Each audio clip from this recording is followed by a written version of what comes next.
પણ ભાઈ બાકી રહી જતા હોય તો હજી વેલા હારે માં ભગવતીની પૂજા કરી લેજો. આવો લાવો નહીં મળે.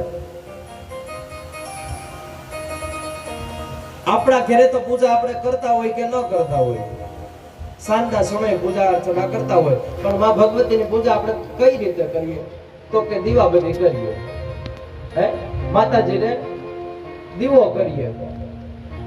પણ આયા જે બ્રાહ્મણો સંકલ્પ કરાવીને જે પૂજા કરે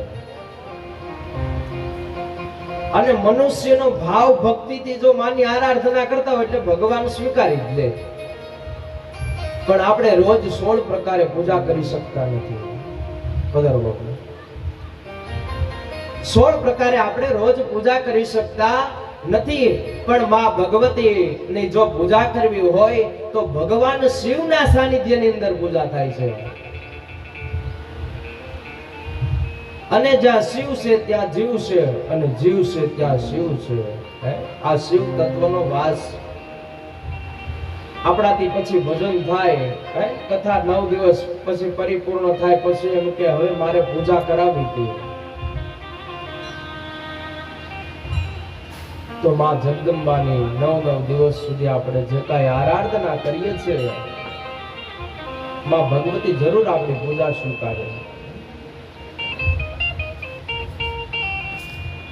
આપણે દાદા સવારે 16 પ્રકારે માં ભગવતી બધા દેવતાઓની સ્થાપનની પૂજા કરી છે.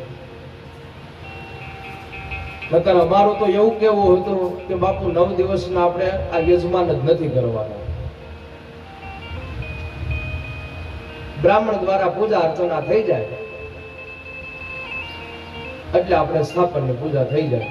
આ પ્રમાણે અમારે કરવાનું હતું. પણ બાપુનો એવો ભાવ હતો કે બાપુ એમ કહ્યું કે આપણે બધાય વિક્ટર ગ્રામની અંદર જેટલા છે એ બધાયને લાભ મળે એવું દાદા આપણે કરવું છે, કે બધાય માતાજીની પૂજા અર્ચના કરી શકે. નકર અમારે તો બ્રાહ્મણ હોય એટલે બ્રાહ્મણ દ્વારા પૂજા અર્ચના થઈ જાય એટલે અમારી કથા શરૂ થઈ જાય. પણ એ કે પોતપોતાના નામથી સંકલ્પ થાય અને માં ભગવતીની આરાધના થાય.